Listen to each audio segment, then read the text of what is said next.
Welcome, everyone, to the Transatlantic Tandem Talk, Future-Ready Food Systems, Sustainability and Resilience in Times of Crises.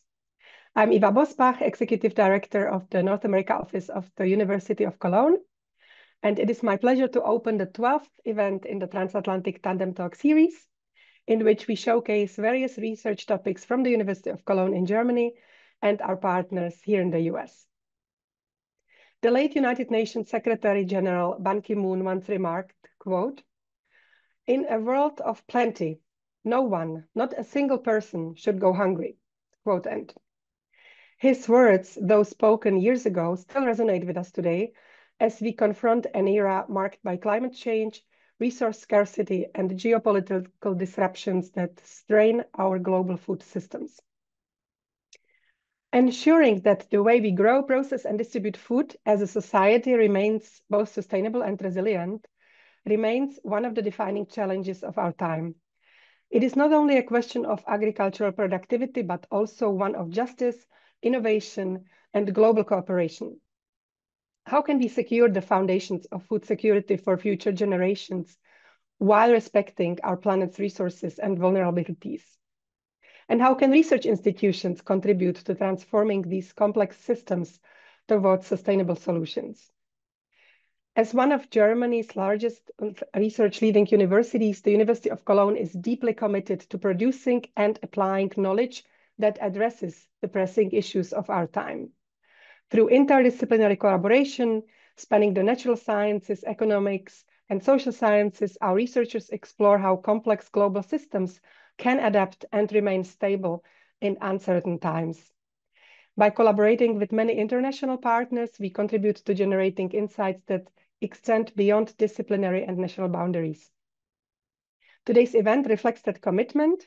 By bringing together two experts from both sides of the Atlantic, we seek to deepen our understanding of how food systems can withstand environmental and societal shocks, balance resilience and sustainability objectives, and ultimately contribute to a more secure and equitable global future.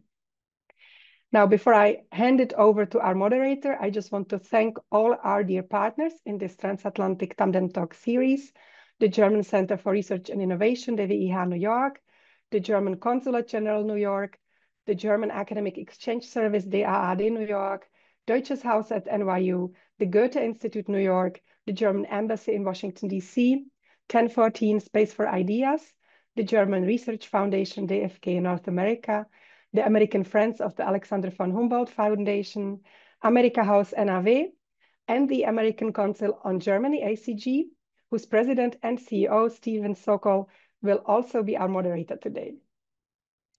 Before becoming president of the ECG, Steve served as president and CEO of the World Affairs Council of Pittsburgh, and prior to that, he was vice president and director of programs at the American Council on Germany.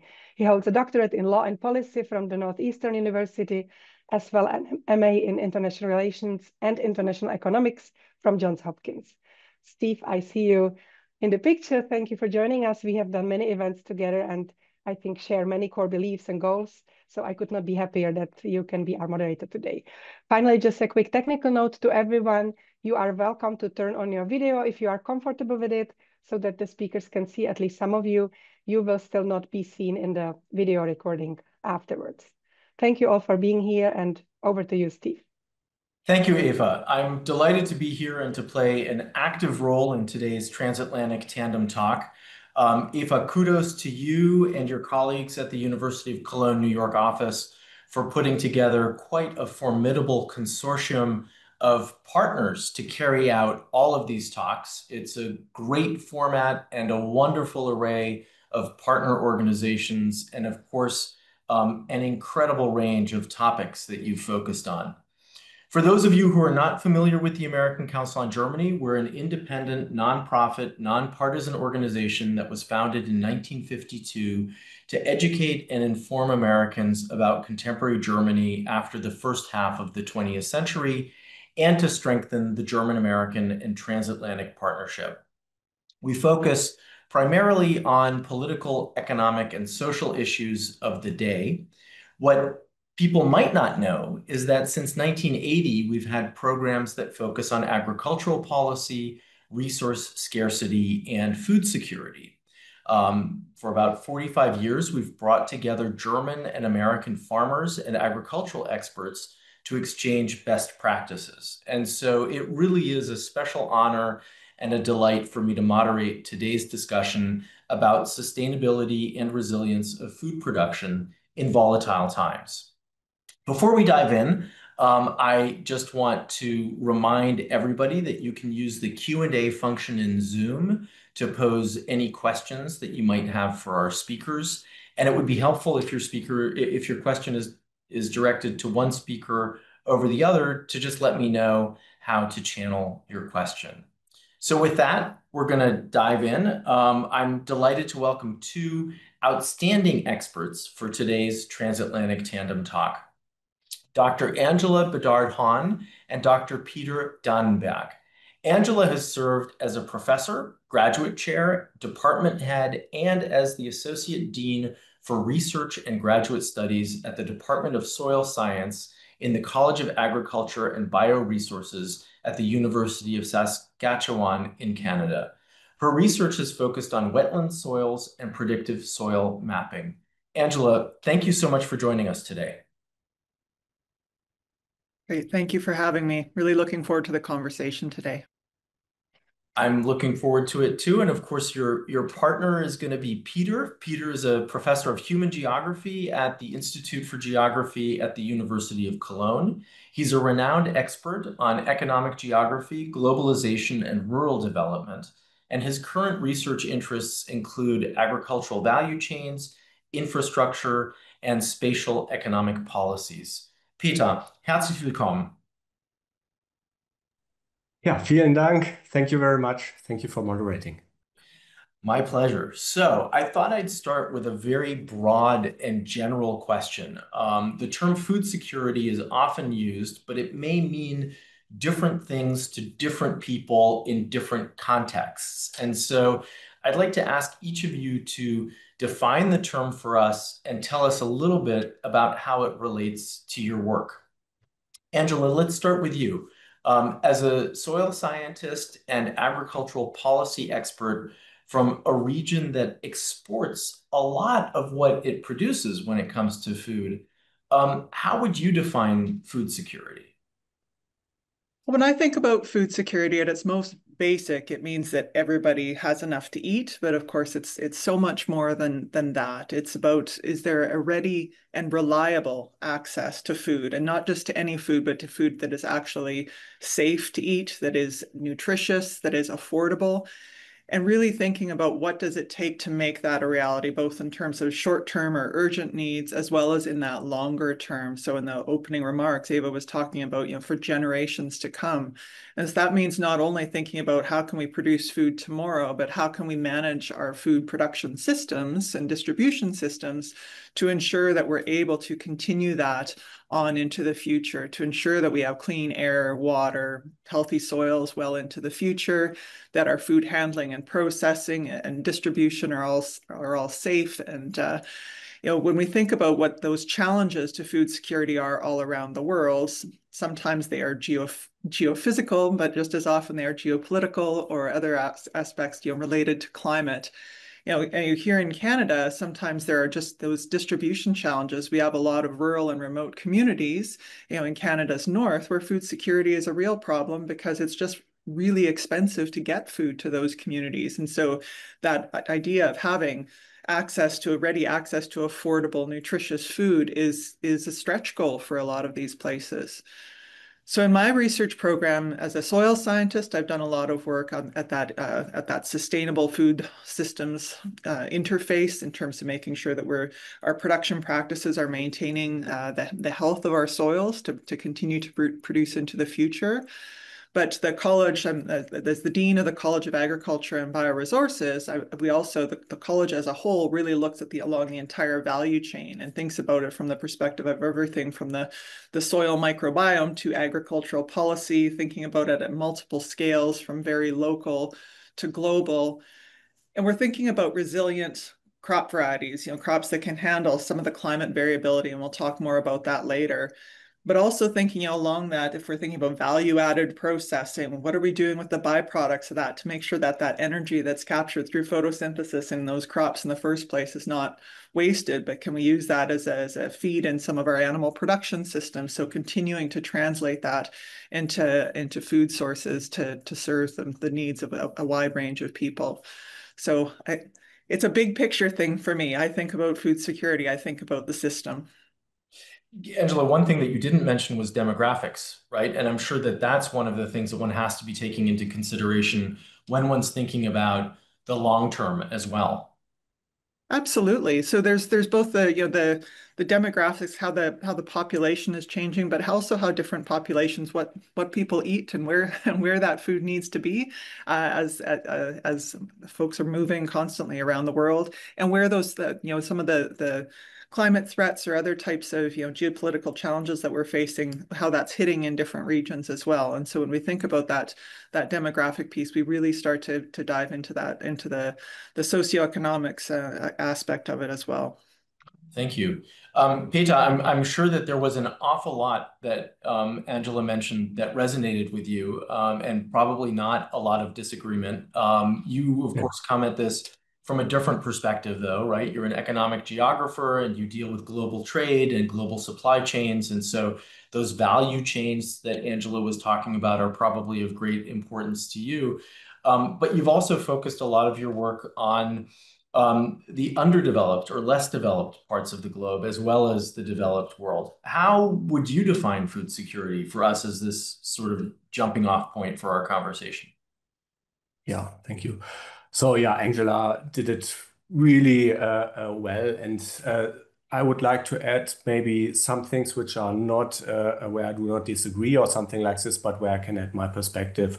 So generally, when we talk about this, there's also definitions by the FAO and others.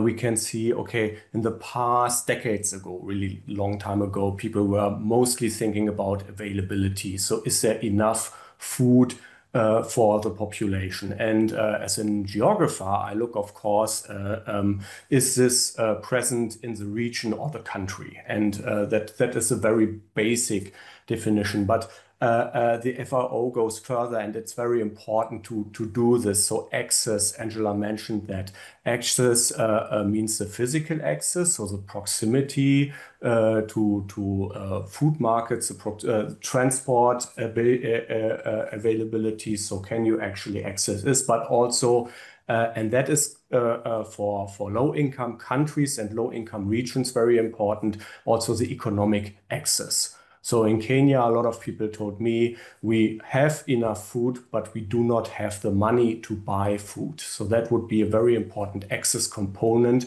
And this is explored. Who actually owns the food, what are price mechanisms and things like this on a global scale and on a regional scale. And the third element would be utilization. So this refers to the dietary quality. So you can be at the same time obese and still have problems with malnutrition because you're not getting the right food actually. And that is also a problem of food safety. So if you have certain diseases or things like this, then food disease, that might be a problem. And one thing actually which the FAO is not talking that much in the broader definitions is also cultural aspects. So if you are, for example, a religious person and there are food availabilities and you have also the access, but it's maybe it's forbidden in your religion, or you have certain you feel uncomfortable eating certain products. I mean, everybody of us have this. Then that can also play a significant role. And we see this both in Global North, but also in Global South, that there are certain things which people are refusing to eat, for example, for different also cultural and also maybe very good reasons. Do you think that that's a trend that has increased in recent years, or is that something that you think has been a factor for a long time, but perhaps not as noticeable more broadly? Yes, I think the latter is the thing. I think that was mostly always a challenge, but we now understand these different elements better, actually, so that we are now both from a scientific but also from an applied point of view are actually thinking, okay, so if it's not the problem that there is not enough food physically available, but there are different problems. There are economic reasons, there are cultural reasons, or there are food safety, not food security, but food safety issues. Then the solutions actually are different solutions than just producing more and more. And I think understanding these things and developing certain policies and certain technical solutions, we made quite a lot of progress here.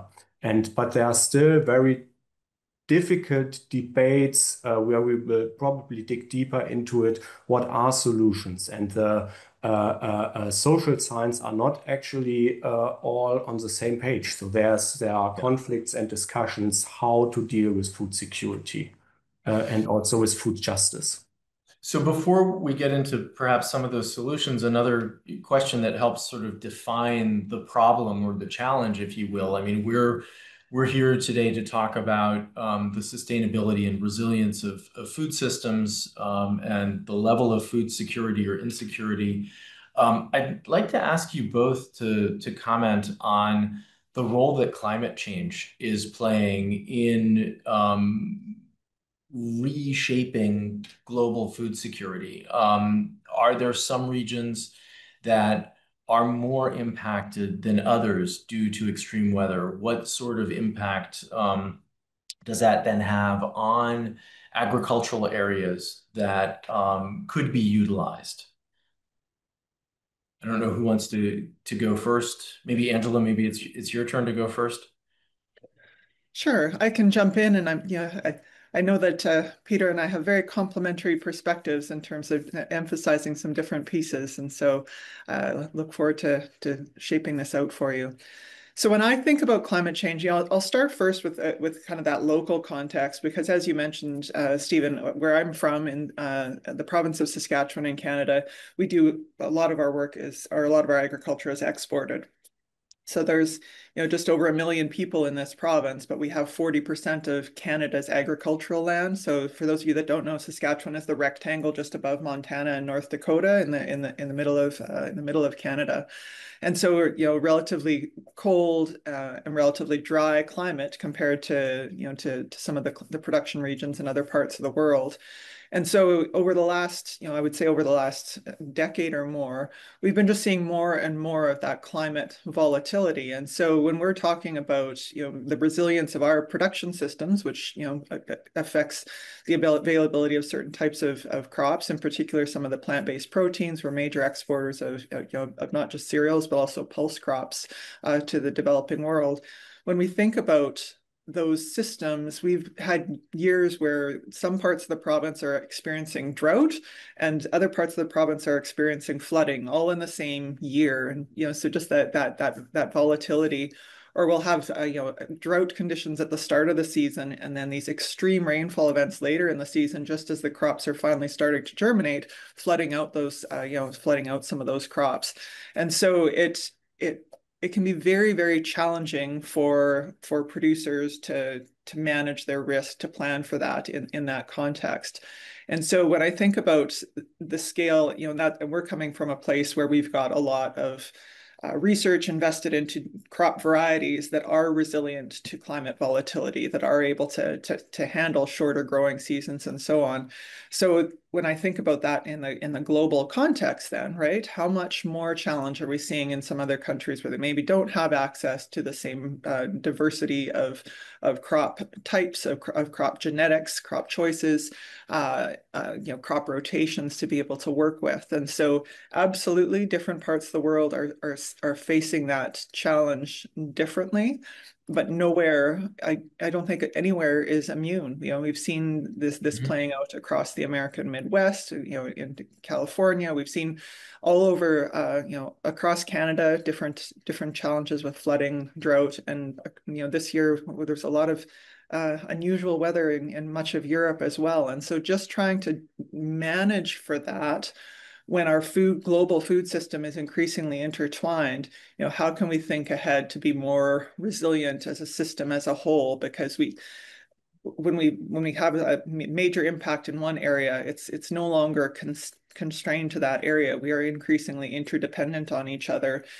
We always have been, but I think even more so now, given the population and some of the other challenges that we're facing.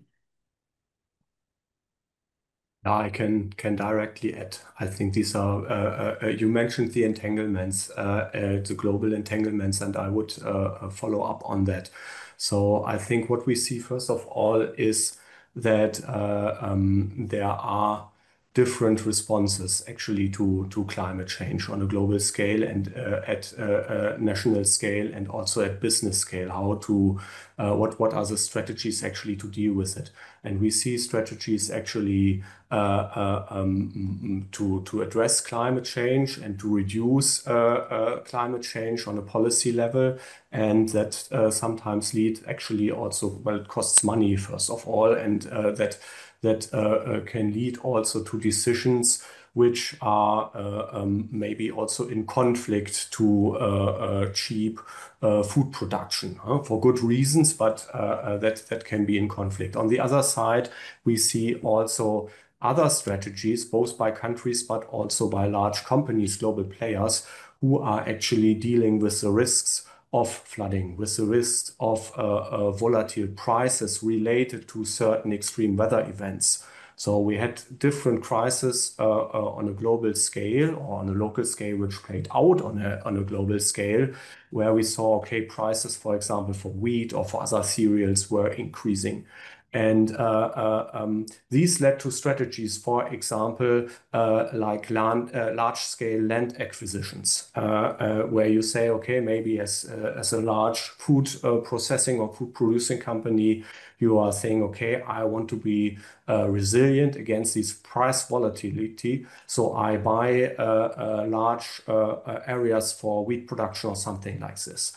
And that has a power component, and that has a component then also in other countries where you see, okay, suddenly you have huge competitions for land in certain countries. And then maybe people with less power, with less financial power are not able maybe to have access to the land like they had in the past. So also these are certain entanglements related to climate change, where you see indirect levels with huge impacts. So you see, for example, at the moment, large-scale land acquisitions in different types of Africa, where the land is used to produce for other areas in the world.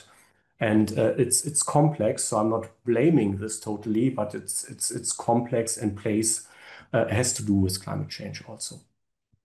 So, Peter, what you're describing too is also, longer term, right? A longer term response to a trend. And I'd like to maybe push you on this a little bit and then bring Angela back into the conversation. We've been talking largely about the impact of climate change, but there are also natural disasters that happen that are not necessarily anticipated. You have both touched a little bit on some of the geopolitical developments that also have an impact on food security.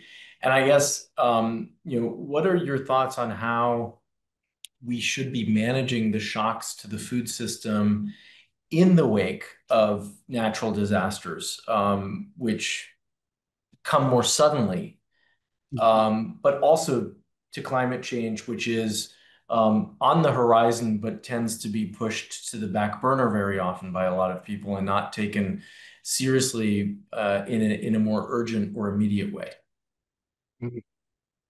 So I think we need to be aware of certain trade-offs, and most people are aware of these trade-offs, but when it comes to the specific measures, then maybe they are not anymore that much or something like this. So you have, first of all, if you are a small-scale farmer or a large business, at some way you need to make profit or something like this. You need to have your business running. And on the other side, you want to be sustainable, not only in an environmental way, but at best also in a social way and in an economic way, which is more or less the first element that you're making profit on a long run, and maybe also that your children can make it or something like this. And on the other way, resilience is something which is very close related, but the measures to stay resilient can be in sync with sustainability, but can also be in conflict.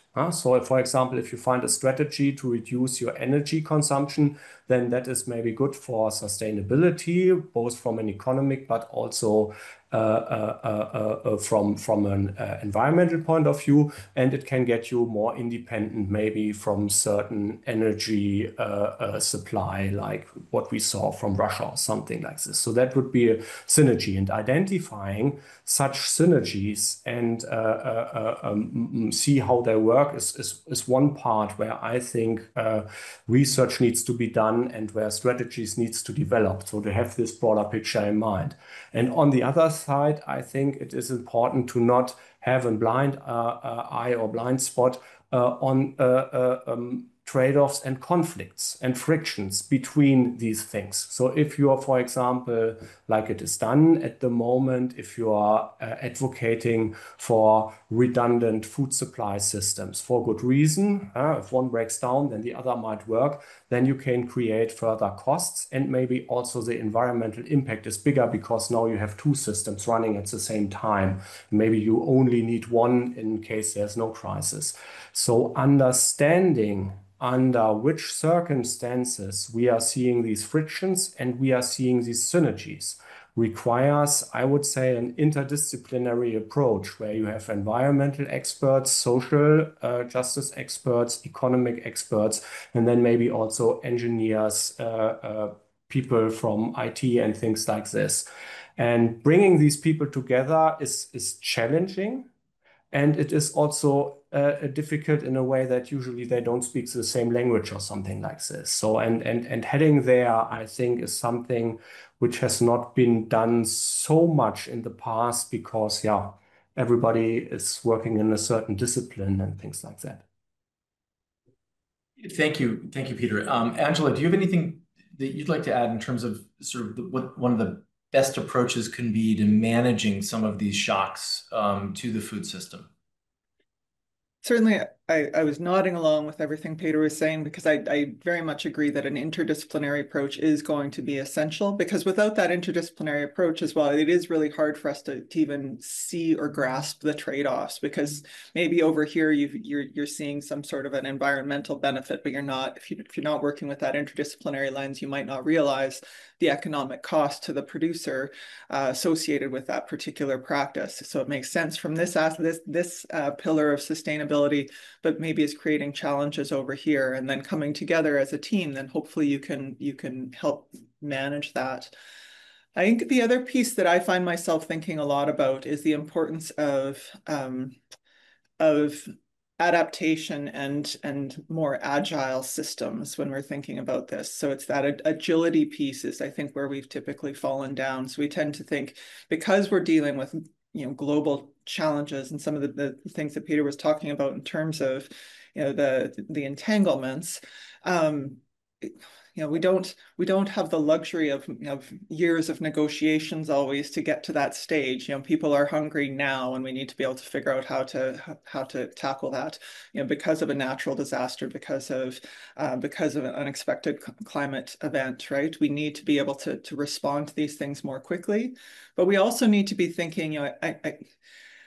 We need to make sure that our research efforts, yes, interdisciplinary, yes, acknowledging trade-offs, and also really continuing to think about adaptation. For a long time, we talked a lot about mitigation. How do we mitigate climate change? And we can still think about that, but it's going, right? So we need to be working actively on adaptation strategies. So because that's the reality that we're facing right now. We can't pretend that climate change is a future problem. Whether you're, and I sometimes end up in conversations with, climate change deniers or saying this isn't really a thing. And whether you call it that or not, you can't deny some of the volatile events that are having major impacts on, on our ability to produce and distribute food. And so that adaptation piece, management systems and varieties and distribution systems that acknowledge that volatility. And so that's where we need that agility in order to be able to respond to the volatility. Mm-hmm. I have a viewer question that I think ties in very nicely right here. One of our viewers has written, we're currently at 1.5 degrees Celsius above global surface temperature above pre-industrial times. This suggests that the world could see 2 degrees in as little as 10 or 12 years from now, depending on acceleration. And here's the question. If the world doesn't have the will to solve the food problems in Sudan or Gaza today, what needs to change to be ready to prevent famine in a more stressed world at a 2 degrees Celsius temperature rise? I mean, this is sort of the big challenging question of what do we need to put in place right now to navigate and manage something that is bearing down on us and yet feels like it's very far away, where the political will is also incredibly important. I'll maybe comment just on the physical science and give Peter a bit more time to get his answer ready on the political side of things. But certainly, as from the perspective of production systems, how are we producing that food? Being in Canada, people are often like, "Oh, climate change is a great thing. We're going to be able to produce more food because it's not our growing seasons are going to be longer." But of course, I've already highlighted that volatility is not does not automatically a net benefit because we are seeing more droughts and flooding and extreme events, and so that is having a major impact. And that's really what I was getting at in terms of the adaptation piece. And so, in the research space, one of the advantages that we have is, I think we'll probably talk more about this later, but we have more information now, more data, more understanding, more ability to use large system models to try and understand what that's going to look like in a couple more degrees time, right? And using those climate models to say, okay, how will those production conditions change in various parts of the world, so that we can look at where we're going and start to be planning our systems for where we think we're going to end up, not as opposed to just strictly reacting to where we are now. So knowing that's the direction we're headed, what kind of crop varieties do we need to be looking at? What sort of infrastructure maybe do we need to be putting in place? Do we need irrigation in areas where we maybe haven't had to think about it a little bit more? Do we need to be working with engineers to come up with new strategies for water management in areas that are seeing shifting conditions for that? And so I think that's that combination of in the field, in the lab science, and that the modeling efforts that we need to be thinking about to be ready, and then from there passing it over and going, okay, taking that evidence to the policymakers, to the global decision makers, and saying we need to put these pieces in place to be ready for where we're ending up. Peter? Yeah. So, I mean, the short answer is, of course, I don't know, but maybe some points also to add to that. I think first, we need to be aware that we are all agreeing on everything. And I think that is something which needs to be kept in mind. So, for example, in our studies, we are very often asking the question, sustainability for whom? Resilience for whom? And I think that is something where the answer is not so easy. So, for example, if you implement for very good reasons as a European an environmental management standard, which is a good thing and which would mitigate environmental harm at the production level.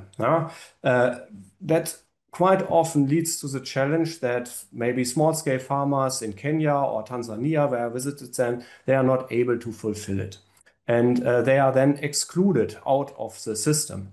And then they maybe do something else, like poaching or something which is even more harmful.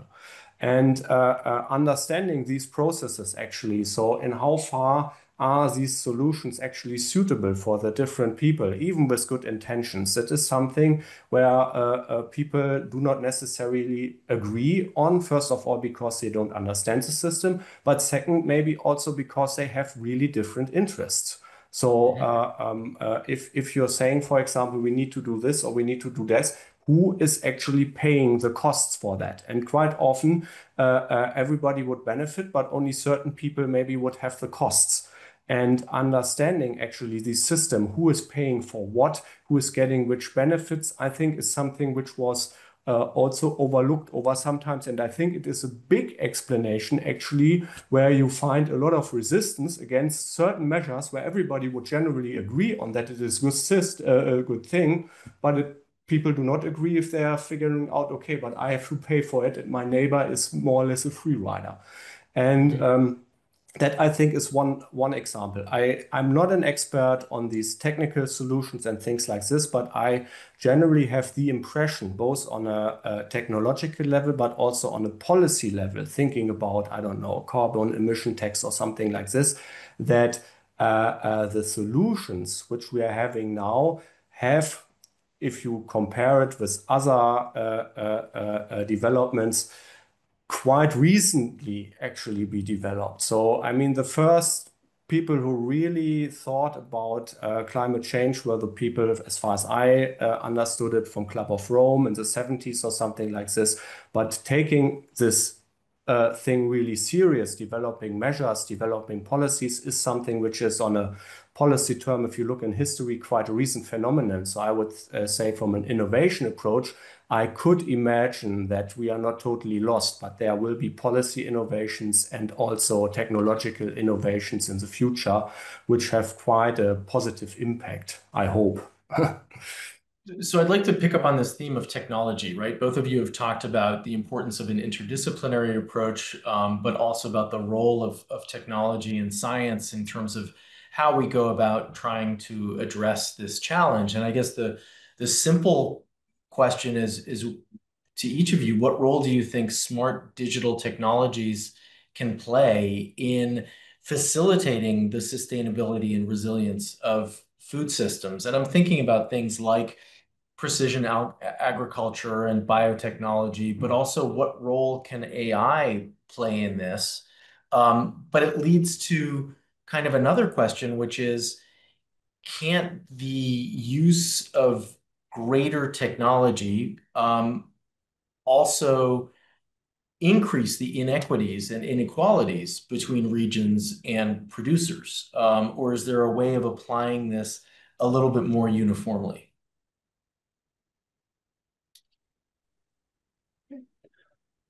I can jump in first if you'd like, Peter.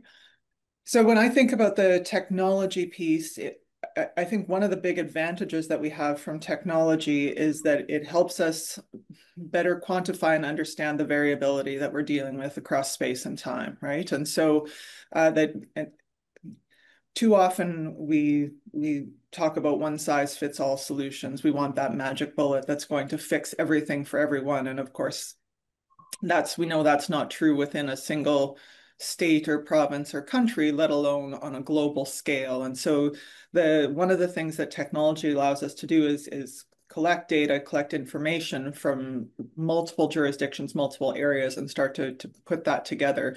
And so when I think about precision agriculture, precision management, the ability to do more with less, right? So the ability to only use the inputs that you need. And I've seen that being applied, on everything from, many thousands of acres of farmland here in Saskatchewan to, you know, the notion of how do we microdose fertilizer in smallholder fields, right? And just making sure that we're just applying exactly the fertilizer we need for the individual plants.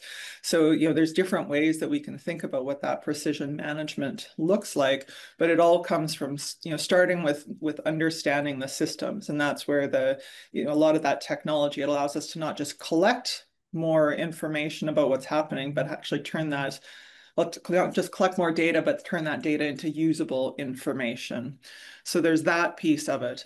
But I'm really also excited when I think about the potential for AI in this space, because it allows us to put more kinds of information together and not just, you know, I alluded earlier to the role of modeling. So let's say I now have a better understanding of what, you know, what the current state is of production systems on the northern Great Plains, you know, of North America.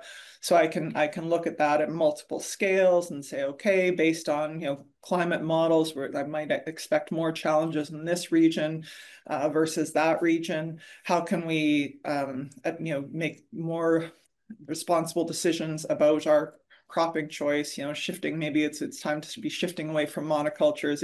Are there disease encroachments that we need to be managing? And so we can get more proactive about that before it threatens a large area, right? There's a lot of information that could be incorporated if we are managing that appropriately. On the AI side of things, that's when we can really start to, I think, get more into integrating some of those distribution patterns and some of the social aspects, right? Understanding where, not just what's being produced where in any given year, but where is it needed most urgently, and where we, you know, so that the markets are a little bit more deliberate and maybe a little less random, and figuring out where those redundancies might be most helpful or feasible. The AI aspect of that is going to allow us to work through these larger data sets much more readily. So combining the spatial information that we can collect through remote sensing technologies, understanding what's happening, what's being grown in different parts of the world in every given year, layering that with information about climate and climate change, understanding, you know, what are some of the, you know, the supply and demand expectations, and then trying to be a bit more deliberate. This still goes back to requiring that, you know, that collaboration, which, you know, I'm not trying to say that's ever going to be an easy thing, but that, you know, to me, that would be the ultimate, is to be able to start to pull all of those pieces together, use that information to inform decision making on a much larger scale. So that when producers here are making their cropping decisions, they know that there's a, you know, that there's going to be a market for their lentils in Bangladesh this year, because that's, you know, that's where things are headed. So I'll maybe turn it over to Peter. I might have a few more. Before we let Peter jump in on this, let me push you on this a little bit, because, you know, I want to draw you out on the inequity and inequality between regions that's possible. And one of our viewers just submitted a question asking about the availability of data in the global north versus the global south for these kinds of models. And that if you don't have the data, because the data is not collected in poorer countries, it makes it that much more difficult to actually have accurate models. Yeah. And that's fair. I'll be honest, you would think Canada would have better data than we do, but we're a big country with not as many people on the ground. And so I can actually sympathize with you know, with some of the challenges that we face when we think about working with data. One of the opportunities that we have along with this now is the use of some of the remotely sensed information. So there's that piece. So there's more information that we can collect through remote sensing and than we ever used to be able to, given the scale of that technology. And so we're not just limited to what, you know, to boots on the ground taking measurements in the way that we used to. And we're much better at saying, okay, well, where we have measurements, we can actually use this information to make some assumptions about other areas based on the other things that we know or we have in common. So, you know, if we're in this region of Africa and we know that we know some basic information about these soils where we do have data, what can we extrapolate to other regions as an example?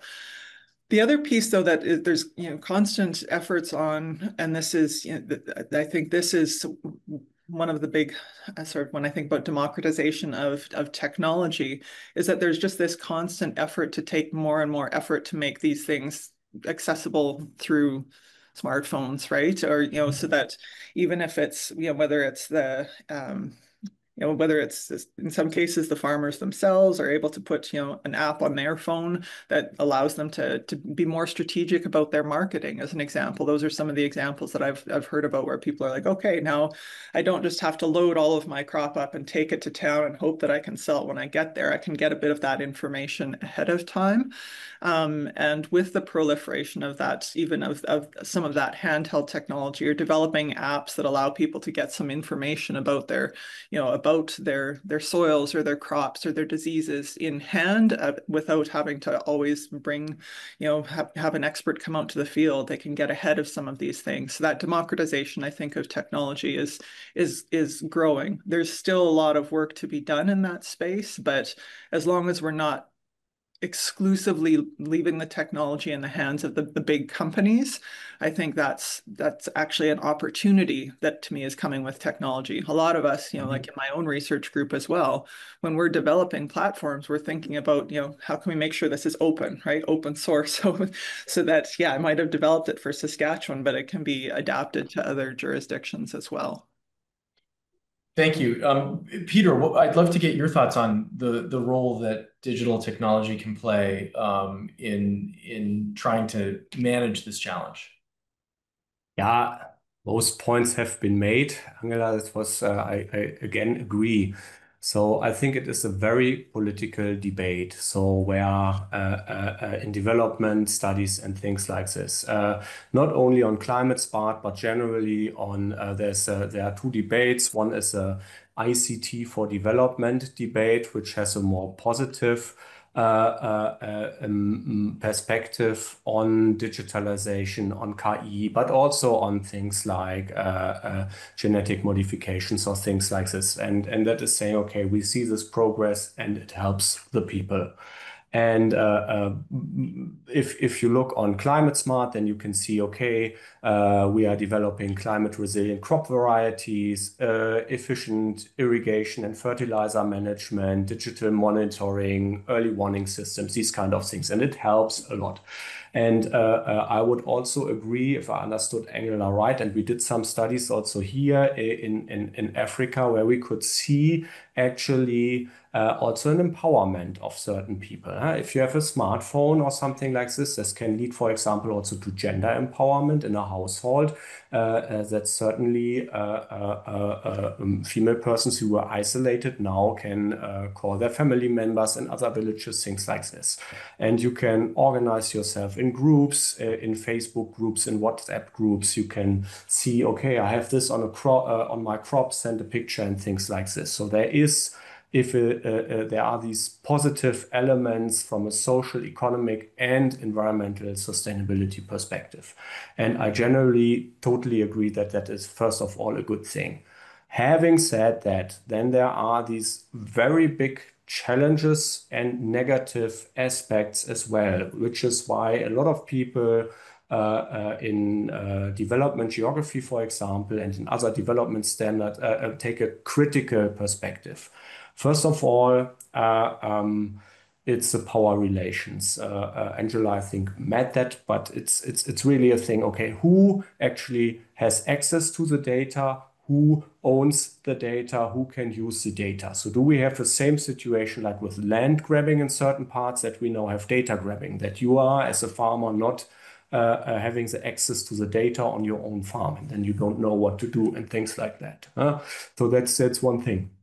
There's a greenwashing debate also, that you say, okay, climate smart is often used as a certain term for corporate social responsibility, but it's more or less a marketing term or something. So is it really helping people? So you need to dig in there. That is a challenge you have also with other environmental policies, both on policy level, but also on a business level in particular.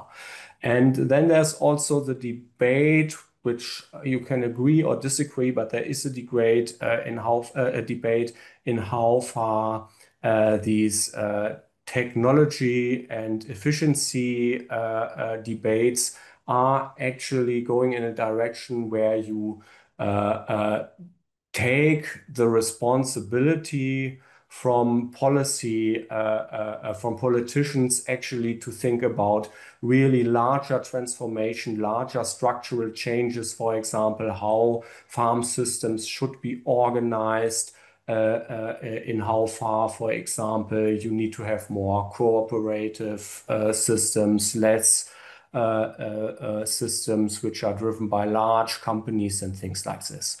So these debates, and I could position myself here probably more on the a little bit more optimistic side, but a lot of my colleagues are very pessimistic actually in saying, okay, these technological advances come with larger dark sides. So, and that is something you need to discuss openly, of course.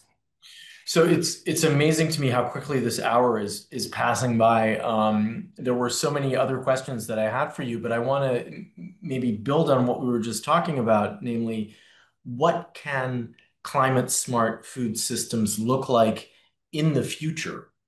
We have a question from one of our viewers who asks how we can still support some animal foods, but channel more resources into plant-based systems, which we all know would have an impact on reducing emissions. But I guess sort of tied to that is my question of what could or what should a truly climate smart food system look like? And on the one hand, what are the barriers that are standing in the way of that? But on the other hand, what are sort of the stepping stones to try to move in that direction? Peter, do you want to start with that, and then Angela, we can give you the last word. Yeah. Well, I'm not a real expert on these technical and smart things. So I'm not an expert on KI, on artificial intelligence. I'm not an expert on fertilizer management or something like this. But I think what these systems should keep in mind is these different trade-offs. So you need to see actually who is benefiting from that. You need to see in how far, for example, if you are, and I would be in favor for precision farming systems that Angela mentioned it, that they are democratically organized, that there is a possibility for producers, for example, to stay independent. It means, I think it is important that you have transparent systems where you know actually who is using certain data, who has access to certain data, which dependencies might be involved. It is also, I think, very important coming back to this dietary question that you also need to be aware as a consumer what you are actually doing when you are eating certain crops, when you are eating certain meat and things like this.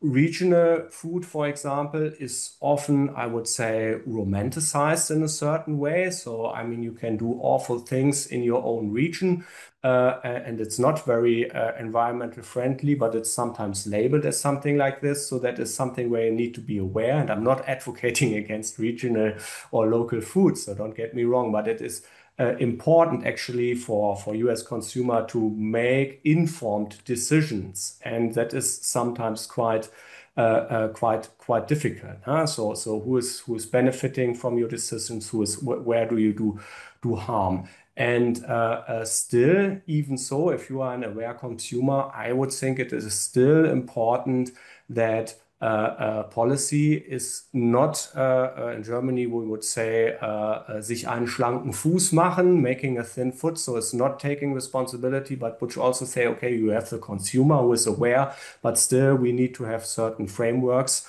where we channelize certain things and do it in the right direction. And that includes also climate smart systems, thinking about, okay, do not leave every decision only to the market. I'm in favor for market economies, but still see that you have certain regulations, for example, if it comes to oligopolistic or monopolistic situations, which are often producing harm. And you can advocate against this both from a liberal market economy perspective, as well as maybe from a more social-oriented or left-wing politics. In both ways, these oligopolistic systems are probably a problem at the moment, and that's particularly the case at the moment with the big tech companies, I would say, from my personal perspective. Mm-hmm. Angela, what about you?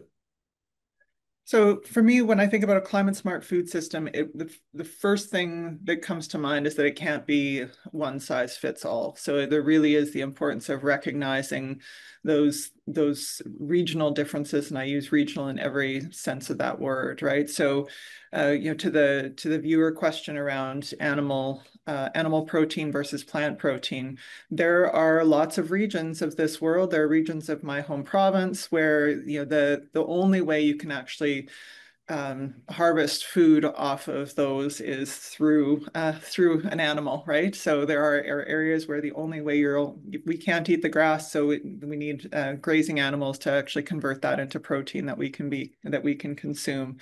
We need to think about the regional dietary differences, those, like I say, those geophysical strengths and limitations. What a climate smart food system looks like will look different in different regions. But then we also need to be thinking about that global context. And so some of the pieces that we've talked about earlier, to me, a climate smart food system is also thinking about that global mobility and having that right level of redundancies, because to be climate smart, a climate smart food secure system recognizes that there is going to be volatility, and we need to be able to move food around to support different parts of the world under those conditions. The other thing that I think a lot about when I think about a climate smart food system is the importance of diversification. So I worry when we get really, really focused on a handful of monocultures, because that makes us that much more vulnerable to diseases or to particular pressures, right? There might be a year where the conditions are terrible for corn or soybeans, but good for wheat. But if all anybody's growing is corn or soybeans, well, then that's, then we're out of luck. And so recognizing the importance of diversification in a climate smart food system to be resilient to some of those unforeseen volatilities. And I think the other really important piece is that a climate smart food system, whatever we're encountering at any given point in time, I think we can learn from each other. And so having that humbleness, that willingness to learn from other jurisdictions. So what might be a brand new challenge for food production in Germany might be something that we've been dealing with in Saskatchewan for 100 years, right? And so willing to learn from other jurisdictions as climate changes in different regions, and saying, okay, well, we haven't had to deal with that before, but that's their norm. So how can we adapt our production systems to be more resilient under our new reality?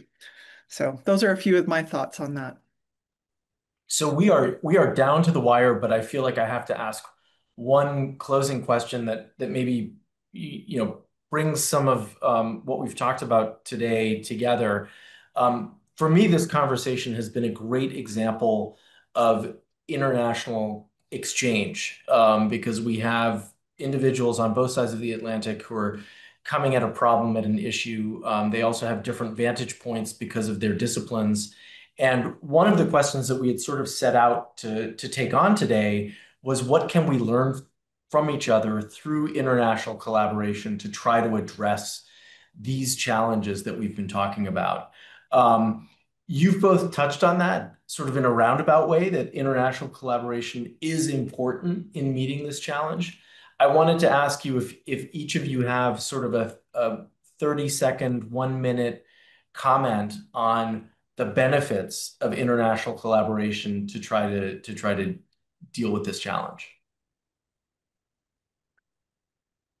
Yeah, I don't know. Yeah, first of all, Angela, I mean, you made again very, very good points. I think you would be also a very good economic geographer, because a lot of these points really fit with what we are doing. And Yeah, what role can international cooperation play? So I think this, and now I go beyond interdisciplinary. So I would now really go and think, okay, we need to have multi-perspective views. And that has something to do with your own positionality, your cultural background, and things like this. And to to take certain complex, multifaceted problems like sustainability or crisis resilience requires, I would say, different social, cultural, economic perspectives. Otherwise, we do not understand each other. And in this way, I think we need interdisciplinary, transdisciplinary. So also talking with business people, with NGOs, and all people who are not really in the direct scientific discussions, but have experience from other points and yeah, learn from each other. So I think that's often been said, but I think that is something also where actually Angela and I got to know each other from such initiatives like U15, where our universities cooperate together and things like this, and that is quite fruitful. So, and yeah, as an economic geographer, of course, we are as geographers, we go into the field, we talk with people at different regions, countries, and continents. Yeah, I think in addition to, I agree with everything that Peter said. I think, the international collaboration also just, it allows us to mobilize more resources, whether we're talking about intellectual resources like he was highlighting, but, also financial resources. We can pool resources together and try to build on that. And, many hands make light work. It's never going to be light work, but at least if we're all pulling in that same direction, then hopefully we can go further together. I think one of the other things that comes with that international collaboration is ultimately, broader credibility when you're trying to influence, when you're trying to push action, right? And so it's one thing for me to say, well, this is what I think here at this one university in Saskatchewan. But if there's international collaboration, we've got a consortium of folks that have been working together on that shared solution, and we've all come to an agreement despite our differences.